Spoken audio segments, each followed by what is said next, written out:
Le journalisme d'investigation est-il menacé en France ? Ces dernières années, nombre de scandales politico-financiers, Panama Papers, affaire Big Malion, affaire Cahuzac, ont été révélés grâce au travail acharné de quelques journalistes. Des personnes travaillant avec passion pour l'intérêt général, malgré les pressions subies venant parfois de leur propre hiérarchie. Jean-Pierre Canet est de ceux-là, ancien rédacteur en chef de l'émission Envoyé spécial, cofondateur de Cache Investigation en compagnie d'Élise Lucet, auteur récent d'un livre sur Vincent Bolloré. Il a été brutalement évincé de la rédaction de France 2 l'été dernier, malgré de bons résultats en termes d'audience.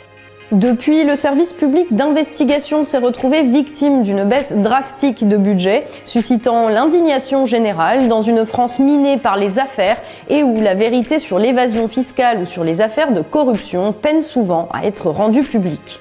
En décembre dernier, nous avons rencontré Jean-Pierre Canet à l'occasion du Salon des lanceurs d'alerte et l'avons interrogé sur la situation du journalisme d'investigation en France. Aujourd'hui, nous vous livrons donc son interview dans son intégralité. On vous souhaite un bon visionnage, pensez à vous abonner à la chaîne pour ne rien rater de nos contenus et à très vite.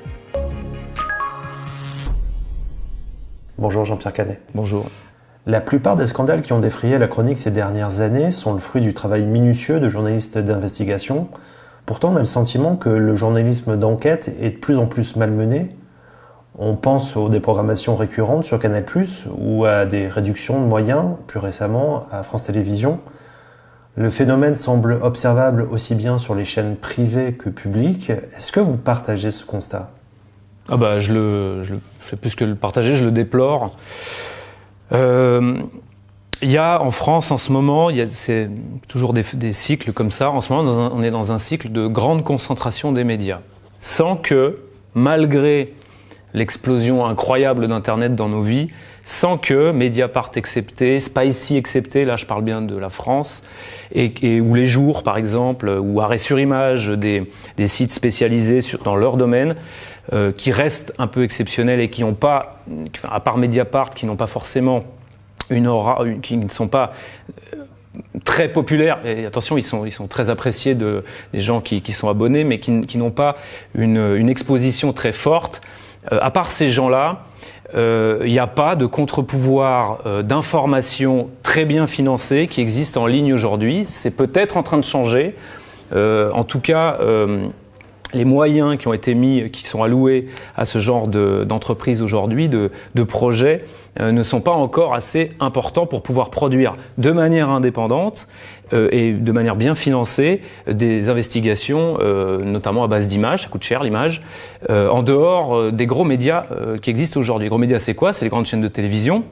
Les grandes chaînes de télévision aujourd'hui subissent, Canal+ en est le dernier exemple, une énorme concentration et sont maintenant la propriété, Canal+ est la propriété de Vincent Bolloré, comme TF1 du groupe Bouygues, sont la propriété de gens qui n'ont pas que des intérêts dans la communication ou dans le journalisme, ou même dans l'animation, dans le divertissement. Vincent Bolloré, par exemple, a de multiples intérêts dans d'autres domaines. La voiture électrique, l'huile de palme, les transports, etc. Et ça, lorsque vous possédez une chaîne de télé qui est puissante comme Canal+, et que vous voulez, que vous avez des journalistes à l'intérieur de ces boîtes qui essayent de faire leur travail, très vite, le travail de ces journalistes entre en contradiction avec les intérêts de ces groupes, de ces propriétaires. C'est ça le problème. Je tiens à dire un truc. Quand les journalistes aujourd'hui défendent le droit à l'information, c'est pas une bande de gauchistes énervés. Il faut bien savoir que la nature même du journalisme, c'est le contre-pouvoir. Notre travail est d'enquêter, d'aller chercher des informations pour questionner les pouvoirs dominants. C'est normal. Si on était en Corée du Nord, on ne pourrait pas bosser, mais si on était sous un régime communiste, avec un tout petit peu de liberté, on irait interroger ce pouvoir-là. Il se trouve que nous sommes dans une économie qui est très libérale et où le pouvoir est en grande partie entre les mains des multinationales qui ont une puissance de feu extrêmement forte pour influencer les lois, pour éventuellement influencer le politique, c'est comme ça qu'on influence les lois. Et donc notre boulot à nous, c'est d'être un contre-pouvoir vis-à-vis de ces multinationales. C'est pas d'être à gauche ou à droite, c'est pas ça le problème. Parce qu'on nous cantonne souvent là-dedans, c'est pas ça le problème. Et il se trouve que la situation aujourd'hui en France est préoccupante parce que la concentration des médias est forte. et entre les mains de gens qui n'ont pas que des intérêts dans le journalisme. Voilà. Ça, c'est important, c'est dit, et c'est une situation qui est réelle. C'est pour ça que, pour moi et pour tout un tas d'autres collègues à l'intérieur de France Télévisions, chaîne, groupe public d'information et de télévision, et pour des collègues qui sont à l'extérieur, dans les boîtes de production, partout, ou nos collègues qui travaillent en presse écrite, c'est pour ça que le dossier France Télévisions est un dossier très important. Pourquoi ? Parce qu'il reste, à l'intérieur de France Télévisions, la dernière rédaction qui peut, via les magazines de France Télé, complément d'enquête, envoyé spécial par exemple, faire de l'investigation protégée par le service public, faire aussi des reportages, ce ne sont pas que des émissions d'investigation. Et c'est la dernière grosse rédaction qui a un peu de moyens en France pour pouvoir le faire de manière indépendante. Pourquoi ? Parce qu'il y a la protection du service public. Donc c'est un enjeu majeur. C'est important de bien comprendre cette situation. France Télévisions est un service public qui a en principe pour mission de servir l'intérêt général. On pourrait penser que le journalisme d'investigation s'inscrit parfaitement dans ses prérogatives. Or, on a appris il y a peu que les émissions envoyées spéciales et compléments d'enquête ne seront pas exemptes des prochaines coupes budgétaires annoncées par la direction de France Télévisions. Comment expliquez-vous cela ? Alors, on a eu beaucoup de liberté sur le service public ces dernières années. On a pu faire aussi une autre émission d'investigation qui s'appelle Cache Investigation, à laquelle j'ai collaboré avec plein d'autres, Laurent Richard, Élise Lucet, puis toute l'équipe de première ligne, l'agence de presse qui travaille là-dessus. On a eu beaucoup de liberté, il faut le dire. La liberté qui était très forte à Canal+, au début des années 2000, même un peu avant, qui était aussi vraie sur le service public. Pièce à conviction, c'est une vieille émission de France 3 qui a toujours porté haut l'investigation. On a, depuis 10-15 ans, beaucoup de liberté sur le service public. On peut travailler à la fois quand on est à l'extérieur dans une boîte de prod et à l'intérieur des murs. Beaucoup de liberté pour travailler et un peu de moyens. Il se trouve que peut-être qu'on n'a pas trop mal fait notre travail parce que aujourd'hui, il y a une remise en cause de ce contre-pouvoir-là, sous prétexte budgétaire. Ça, c'est mon point de vue personnel. Je pense que France Télé, la tutelle de France Télé, c'est l'État.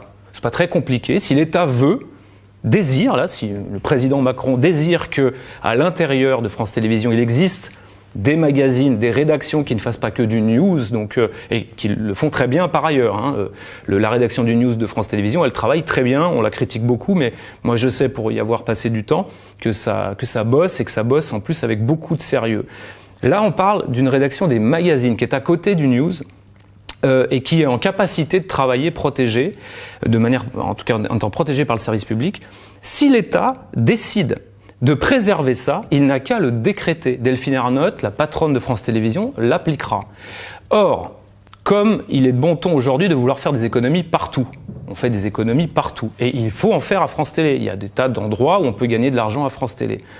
Sauf que l'information ne coûte à France Télévisions que, en tout, quand je compte tous les magazines, le news, la totalité de l'information nationale, ne coûte que 240 millions d'euros par an. C'est pas grand-chose sur un budget de à peu près 3 milliards, 2,8 milliards d'euros. C'est donc suffisant, et encore, on manque un peu d'argent pour parfois travailler, la rédaction de France 3 pourrait en parler, ou les boîtes de prod qui sont payées à l'extérieur pour produire des sujets, ont des budgets qui sont acceptables, mais ça pourrait être un peu mieux. Cet argent-là ne doit pas être touché, parce que c'est le minimum vital pour pouvoir travailler correctement. Pour que moi, par exemple, quand j'étais rédacteur en chef à Envoyé spécial lors de la saison précédente, je puisse décider avec mes collègues, avec Élise Lucet, avec Séverine Lebrun, qui était mon adjointe, qu'on puisse décider de faire que 2 journalistes de la rédaction bossent pendant 1 an sur un sujet, et puissent se concentrer sur ce sujet, tout en donnant des coups de main à droite à gauche. L'enjeu, il est là. Si l'État décide de protéger ça, il n'a qu'à le décider. Donc c'est un choix éminemment politique. C'est un choix d'intérêt général de l'information. Après, nous devons rendre des comptes à la population, aux élus, dans le sens où on peut discuter de la manière dont on fait ces investigations. Mais on ne doit pas discuter de la liberté de le faire. Parce que c'est l'intérêt général. C'est pas du tout corporatiste, même s'il y a beaucoup de précarité dans ce métier. Beaucoup. On a l'habitude de dire que les journalistes sont des privilégiés, mais je peux vous garantir que c'est pas le cas. Vraiment. Vous le savez d'ailleurs. Vous-même, vous l'êtes. Donc, il y a évidemment une défense sociale d'un certain nombre de CDD qui sont aujourd'hui au magazine de France Télé, mais bien au-delà de ça, il y a une défense de l'intérêt général pour une information indépendante délivrée au public que nous devons aux gens qui payent la redevance, c'est-à-dire aux citoyens français. Voilà. Donc c'est un choix politique de défendre ça, ou pas. Surtout que le budget de France Télévisions n'est pas aussi déficitaire que dans d'autres services publics. En 2015, il était même en équilibre. Et pourtant, les coupes budgétaires prévues provoqueront la réduction drastique de la rédaction d'Envoyé spécial, passant de 14 à 4 journalistes. Celle de complément d'enquête devrait passer de 13 à seulement 2 journalistes. Les coupes budgétaires semblent prendre une telle ampleur qu'on ne peut s'empêcher de penser qu'il y a une volonté derrière de retirer les moyens aux journalistes. Oui. Je me permets de vous corriger sur les chiffres, parce qu'il y a eu trois phases de chiffres, c'est un peu technique tout ça. Il y a eu 3 phases en fait de propositions de la part de la direction de Delphine Ernotte sur les coupes à faire.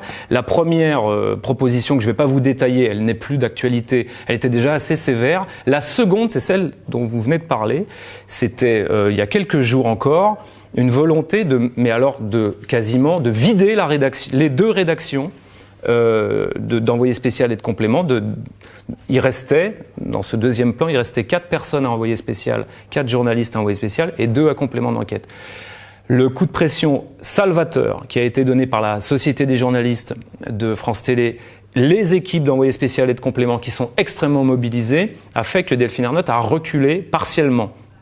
Pour l'instant, au moment où on se parle, il est prévu seulement, mais c'est déjà trop, la suppression de 5 à 6 postes de CDD sur 2 équipes de 26 journalistes en tout. 5 à 6 sur 26 selon la direction de France Télé. Selon les calculs des syndicats de la SDJ, la Société des journalistes et des journalistes d'envoyé spécial et de complément, c'est peut-être un peu plus que ça, c'est peut-être 9. On est là pour l'instant. En tout cas, c'est trop. C'est entre 11 et 20% de la totalité de l'équipe, des 2 équipes. C'est beaucoup trop. Si vous rapportez ça à la totalité des gens de France Télé, à France Télévisions, dans le groupe France Télévisions, il y a 10 000 employés à peu près, un peu moins de 10 000.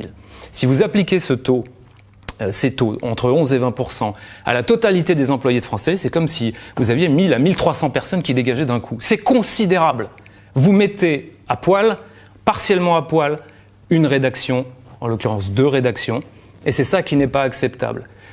Je suis bien placé dans ce qui m'est arrivé il n'y a pas longtemps, à la fin de la saison d'envoyé spécial, c'est-à-dire la non-reconduction de mon CDD. Je suis bien placé pour savoir que la deuxième étape, probablement, se passera au mois de juin. Parce qu'au mois de juin, on arrive en fin de CDD. Les équipes, la plupart les CDD de complément d'enquête et d'envoyé spécial, il n'y a pas que de journalistes d'ailleurs, il y a aussi des équipes autour, il ne faut pas les oublier ceux-là. Ça fait 42 personnes en tout, 26 journalistes, 42 personnes en tout, quand je compte l'encadrement et tout le personnel qui n'est pas journaliste qui travaille là-dessus. La plupart des CDD vont s'arrêter le 30 juin. Ça veut dire que peut-être que courant juillet, des décisions vont être prises sous la chaleur de l'été ou dans l'espèce de torpeur de l'été pour ne pas reconduire plus de gens peut-être. C'est la grande crainte que nous avons tous. Or, il est important de préparer cette deuxième étape. C'est pour ça qu'à l'intérieur des murs de France Télé, les journalistes se mobilisent pour anticiper ce moment et que nous, par exemple, le collectif Informé n'est pas un délit, qui est un collectif qui regroupe des journalistes d'investigation d'un peu partout, de beaucoup de médias, qui avait été créé au moment de la directive sur le secret des affaires, nous sommes, très vigilants, avec d'autres organisations. Je pense que Reporters sans frontières est également très soucieux de tout ça, parce qu'on sait que le prochain rendez-vous, c'est là, c'est mai-juin. Et donc là, il ne va pas falloir uniquement monter sur un bidon pour demander la révolte. Non, il va falloir être précis sur les chiffres. Alors vous dites à France Télévisions, le budget est à l'équilibre. Bon.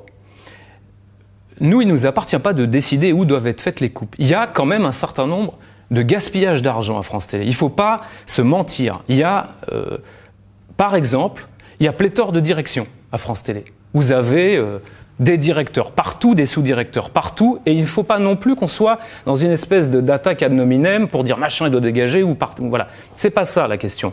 Ce qui est certain, moi je m'en tiens à la défense du journalisme, ce qui est certain c'est que les économies ne peuvent pas être faites sur les forces vives qui sont déjà à plat, qui sont déjà à couteau tiré, où le travail est déjà extrêmement difficile avec les moyens qu'on a, qui sont pas nuls mais qui pourraient être un peu meilleurs. Il ne faut pas toucher à ça. Il y a plein d'autres endroits à France Télévisions où on peut réorganiser les choses. Voilà. Et ça, il ne m'appartient pas de le dire maintenant. La Cour des comptes a sorti un rapport. Il y a aussi le rapport Schwartz qui existe. Il y a un certain nombre de choses qui ont été dites. Le travail mérite d'être fait encore. Il y a un travail d'investigation en fait à faire sur la réalité de ce groupe. Mais ce qui est certain, c'est que les magazines de France Télévisions doivent être préservés. Et ça bosse. Moi, on m'avait dit, tu verras peut-être qu'Envoyé spécial, parce que moi je viens de l'extérieur, j'étais en boîte de prod. J'ai bossé à Canal+ il y a quelques années, mais j'étais depuis des années en agence de presse, j'étais à Première Ligne notamment, où on faisait Cache Investigation. Moi, quand je débarque à la rédaction en chef d'Envoyé spécial, on me dit, oh, tu vas voir, il y a plein de gens qui travaillent pas. Pas du tout. Je vous le dis, ça travaille, ça bosse. Complément d'enquête, je pense qu'ils peuvent pas faire mieux. Ils sont, c'est 3 semaines grosso modo pour faire un sujet que vous voyez diffusé dans l'émission. C'est extrêmement dur. Vraiment, on ne peut pas descendre en dessous de ces critères. Donc, s'il y a des économies à faire à France Télé, il ne faut pas croire, elles ne peuvent être faites sur le dos des magazines, ni d'ailleurs sur le dos de l'information en général. Je peux vous dire qu'aux 20h aussi c'est compliqué. On peut ensuite discuter de la manière de faire tout ça. Et c'est normal, encore une fois. On peut faire 27 000 conférences, on peut intervenir partout pour discuter de la forme de Cache, de Cache Investigation, du contenu du journal de 20h. Ça, c'est normal, on est redevable de ça vis-à-vis de la population. Mais toucher à cette équipe, à ces équipes, non. Voilà. Je pense que... Est-ce que là, quelque part, c'est pas un peu ce qu'avait fait Bolloré en son temps avec les Guignols, que finalement on est en train de voir de manière beaucoup plus cachée, où finalement ce qu'on vise, c'est pas vraiment les économies, où ça c'est le grand mot générique, mais c'est plutôt... Est-ce que les économies sont pas un prétexte ? Exactement. Absolument. Pour mettre sous silence Totalement. C'est un choix politique. Si on veut de l'investigation et des reportages de qualité à l'intérieur de France Télé, c'est un choix politique. Donc on ne touche pas au budget. C'est un choix politique. Delphine Ernotte, j'ai rien contre elle, mais elle compte même pas dans cette histoire-là en fait. C'est un choix politique. Le président Macron entend réformer considérablement l'audiovisuel. Très bien, pourquoi pas, ça peut être mieux. Moi, je ne sais pas ce qu'il a en tête. Ce que je constate, c'est que là, il n'y a pas de prise de position publique. Alors, le porte-parole du gouvernement, il y a quelques jours, je l'ai entendu sur RMC, et puis il a dû intervenir à d'autres endroits, il a expliqué qu'il était attaché à ses émissions, etc. Il a fallu quand même qu'il y ait une énorme pression derrière pour qu'il se mette à parler. Encore une fois, on n'est pas dans une affaire d'énerver au fond de leur rédaction qui défie le pouvoir politique juste par plaisir. Non, on est dans des choix fondamentaux. Il n'y a plus de rédaction après ça dans un grand média d'audiovisuel capable de faire ce que fait le service public. Et c'est sa vocation. Moi, j'ai beaucoup entendu parler d'audience aussi, les audiences, les sacro-saintes audiences. Alors, on nous a mis beaucoup de pression là-dessus. Je pense qu'il ne faut pas évidemment faire des sujets pour se faire plaisir entre nous. Il faut qu'on ait de l'audience. Mais ça ne peut pas être le seul critère. Or, selon moi, les critères d'évaluation de l'efficacité ou pas des émissions, ce n'est que l'audience. Et encore, c'est l'audience vieille école. C'est pas la longue traîne sur Internet, c'est pas les replays. On commence à mesurer enfin les replays, tant mieux. Mais c'est pas l'évaluation profonde de tels sujets qu'on va revoir dans 6 mois. Je prends LuxLeaks par exemple. Le sujet qu'Édouard Perrin a fait pour Cache Investigation en 2012, qui était l'ancêtre de LuxLeaks. LuxLeaks c'est arrivé juste après. Ce sujet est encore beaucoup regardé. Martin Boudot avec son sujet sur les pesticides, ça a changé les pratiques dans la région bordelaise. Enfin, on ne sert pas forcément qu'à rien en fait. Parfois, ça nous arrive de servir à quelque chose. Et le sujet Big Malion que Tristan Walex, par ailleurs prix Albert Londres sur son sujet sur Vincent Bolloré cette année. Tristan Walex, quand on sort l'affaire Big Malion, avec quelle bataille contre la direction de France Télé, je suis désolé, il informe de pratiques de financement d'une campagne, en l'occurrence Nicolas Sarkozy, qui n'était pas conforme à la loi en fait, tout simplement. Donc c'est important qu'on le fasse. Et ça nécessite des moyens, ça nécessite d'être protégé. Ça nécessite qu'en fait, la chefferie à France Télévisions ait aussi les moyens d'indépendance, je dirais politique au vrai sens du terme, pour ne pas subir les pressions et du politique et de la sphère économique. Voilà. Oui, le budget est un prétexte, clairement. Pouvez-vous nous donner des exemples concrets de l'impact que peuvent avoir ce type de coupes budgétaires sur votre travail ? Je tiens à dire un truc parce que parfois on peut être tenté par se dire ok, il faut tout faire en interne à France Télé puis rien à l'extérieur. C'est un bon mariage, l'investigation et le reportage de qualité, c'est un bon mariage entre des financements bons pour les agences de presse ou les boîtes de prod à l'extérieur qui ont des très bonnes idées, qui ne demandent que ça de travailler, on dit qu'elles marchent toutes à 20%. C'est pas vrai. Elles sont en difficulté, les agences de presse ou les boîtes de prod qui essayent de faire de la qualité. Elles ont la case des magazines de France Télévisions. C'est pas toutes les cases de France Télé, mais les cases magazines, d'actualité, d'information, elles sont pas trop mal financées, mais elles pourraient l'être un peu plus. Donc là, déjà, il y a un petit problème il faudrait revoir, en fait, le tarif qu'on appelle le tarif SATEV, qui avait été négocié il y a une dizaine d'années, à peu près, qui était bon à l'époque, qui maintenant mériterait d'être revu à la hausse. Ça, c'est un premier point. Donc il y a le budget de France Télé, mais il y a aussi le budget à l'extérieur. Enfin, il y a l'argent qu'on donne aux boîtes de prod. Et du coup, ces boîtes de prod, quand elles font des investigations au long cours pour ces cases, quand elles mettent vraiment les moyens dans le sujet, c'est dur. Les journalistes sont pas forcément payés tout le long, toute la durée des 5 mois d'enquête. Maintenant, il faut quand même les faire bosser parce que c'est pas non plus un budget ridicule. On est un peu dans cet entre-deux. Ça, c'est un premier point. Et à l'intérieur des murs, on a cité Big Malion, on aurait pu citer l'affaire Pénélope Fillon. Qu'est-ce qu'on a fait à ce moment-là? On a mobilisé 6 journalistes dont les noms sont à la fin du reportage et plein d'autres dans la rédaction parce que nous avions la puissance du service public pour pouvoir le faire sur un temps court, mobiliser toute une rédaction sur un sujet. Ça, les boîtes de prod, elles ne peuvent pas le faire ou très difficilement parce qu'elles n'ont pas les ressources humaines et financières pour le faire. Nous, on peut le faire, on pouvait le faire au sein du service public. Ça, c'est un bon exemple. L'affaire Pénélope Fillon. L'affaire des otages d'Arlit aussi, diffusée en février 2017. L'affaire des otages d'Arlit, c'est un gros sujet d'enquête qui, grosso modo, s'intéressait au fait de savoir si toutes les rançons avaient été versées à ACMI, qui détenait 4 otages français, qui sont restés 3 ans en captivité, retenus par ACMI, Al-Qaïda au Maghreb islamique. Se sont installées des négociations lancées par l'État français. Bon, c'est a priori, on peut en discuter, mais ça peut être normal. Et il se trouve qu'en enquêtant là-dessus, Geoffrey Livolzi et Michel Desprats, l'un des deux était dans les murs de France Télévisions, en contrat, l'autre était en contrat extérieur, mais en tout cas les deux, grâce à la protection des services publics, ont pu travailler pendant 1 an là-dessus. Nous n'avons cessé de repousser le moment de diffusion. Ça, c'est parce que le service public nous a permis de pouvoir le faire, de pouvoir avoir la maîtrise du calendrier de diffusion et d'avoir la maîtrise budgétaire pour les faire bosser. On s'est dit, là, on met du pognon là-dessus.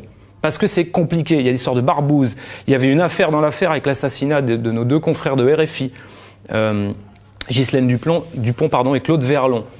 C'était une affaire dans l'affaire. C'est extrêmement compliqué, vous avez des coups tordus partout, il faut être prudent, il faut avancer doucement, le temps est notre allié, et si le temps est notre allié, il faut que l'argent suive.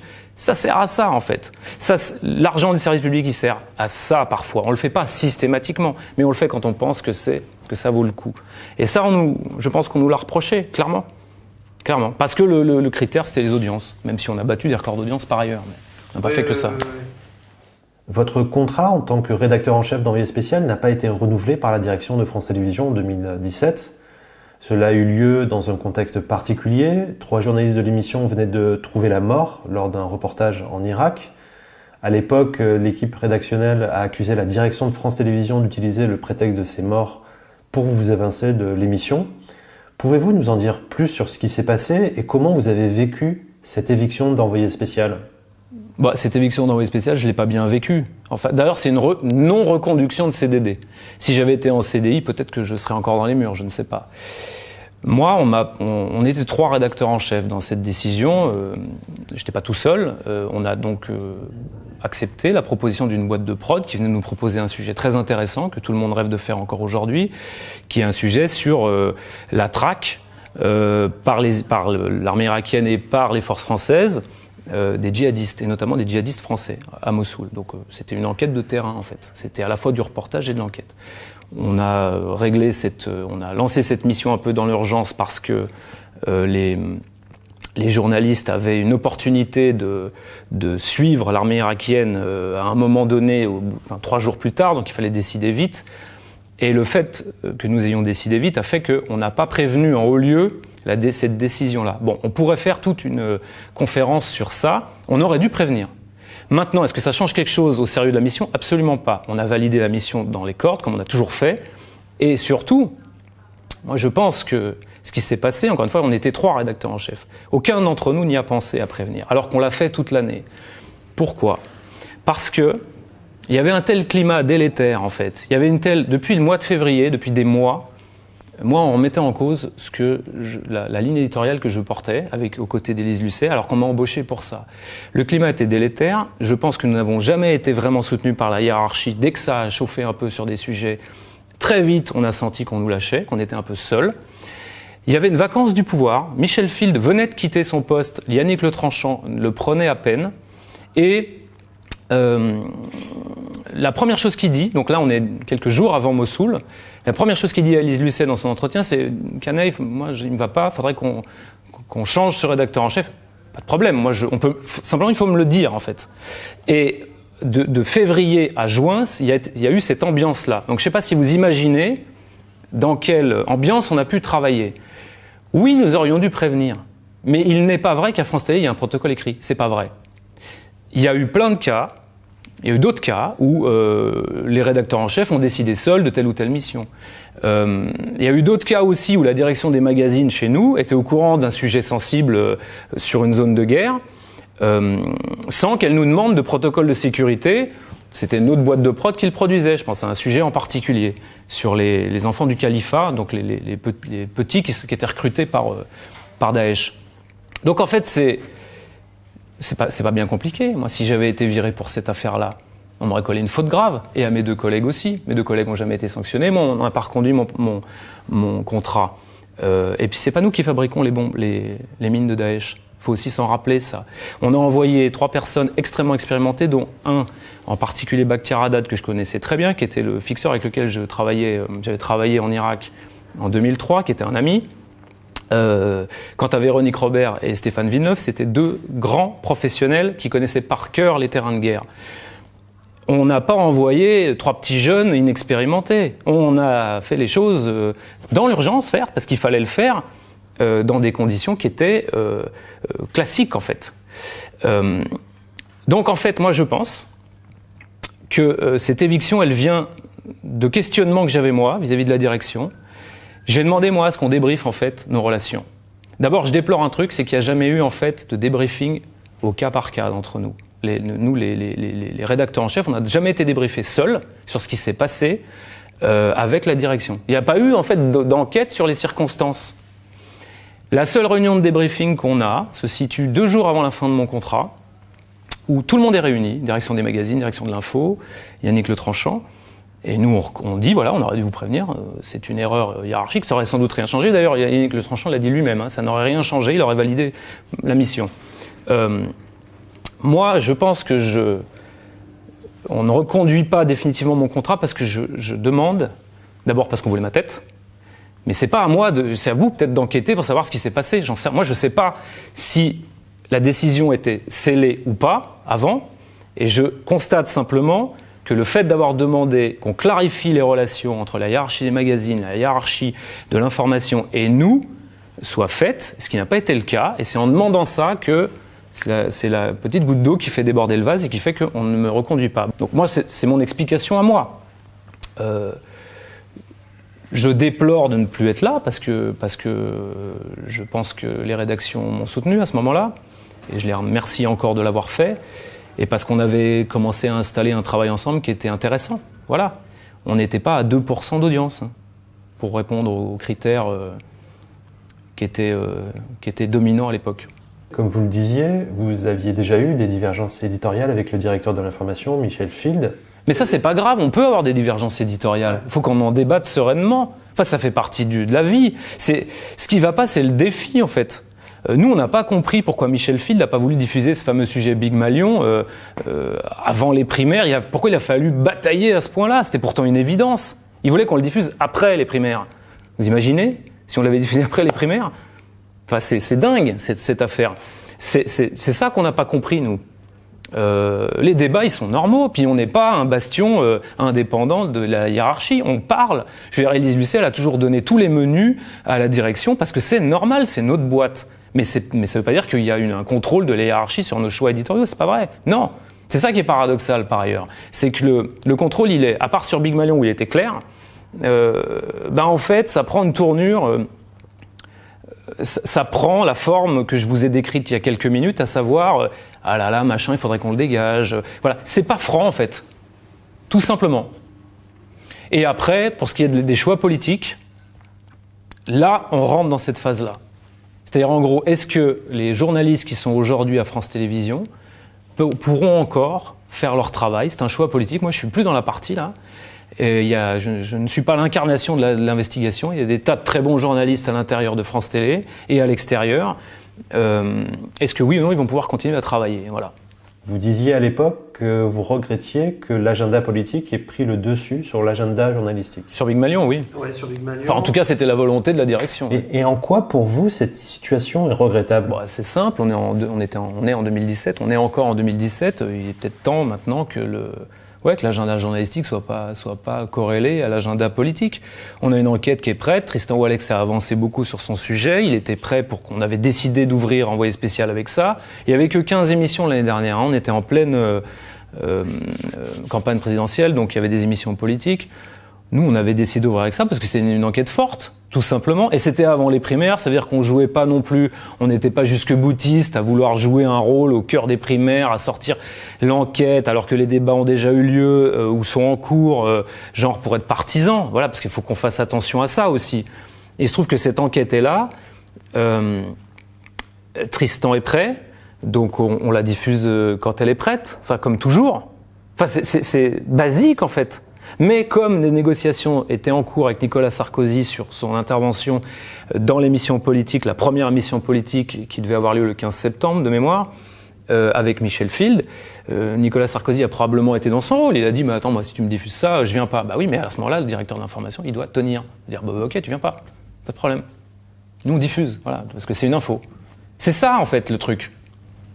Alors, pardon, ça c'est super intéressant, parce que du coup, effectivement, c'est un point qu'il faut, à mon avis, éclaircir. Est-ce que c'est vraiment le pouvoir politique qui intervient en disant attention, si jamais, parce que j'ai conscience et je sais qu'il y a une émission qui va sortir sur Big Malion, si tu la sors, dans ce cas-là, je viens pas, ou est-ce qu'il n'y aurait pas plutôt de l'autocensure de la part de Phil, dans l'occurrence, qui se dit ah mince, je sais que j'ai ça qui risque de sortir, ça risque de pas lui faire plaisir, comme je veux l'avoir dans ma poche. Non, là, c'est pas de l'autocensure. Donc on parlerait de lobbying. Oui, mais non, mais c'est pas du lobbying politique. C'est Nicolas Sarkozy dans son rôle de mettre un coup de pression à la direction de France Télé. Il était au courant du sujet, il savait que ça allait sortir. Il était au courant parce qu'on passait des coups de fil à son camp pour avoir leur parole, tout simplement. Enfin, bien sûr qu'il est au courant et il est dans son rôle de mettre un coup de pression. C'est quelque part, c'est normal. C'est à la direction de résister à ça, en fait. C'est-à-dire que s'il y a un chantage, en tout cas un deal qui dit en gros, si tu diffuses ça, je viens pas à l'émission. Ok, bah tu viens pas à l'émission, voilà. Non, il n'y a pas d'autocensure sur ce coup-là. Il y a plein d'autres cas, mais je veux dire, il y a plein d'exemples. Là, j'en ai pas un en particulier en tête tout de suite, et je l'ai pas subi l'année dernière, moi ça. Faut pas voir Michel Field comme un censeur. Il y a plein de fois où il a quand même soutenu les sujets qu'on faisait. Je pense à Arlit notamment. En tout cas, officiellement, il l'a fait. Mais sur ce coup-là, je pense qu'il a pas fait le bon choix. Voilà, c'est notre point de vue. Et on déplore un mois de bras de fer. Mais c'était pas de l'autocensure, là, sur ce coup-là. Précis, hein, j'entends. Même si la direction de France Télévisions s'en défend publiquement, elle semble se préoccuper davantage des taux d'audience que de la qualité de ses programmes. Ainsi, votre non-renouvellement de contrat serait dû à des taux d'audience d'envoyé spécial décevants.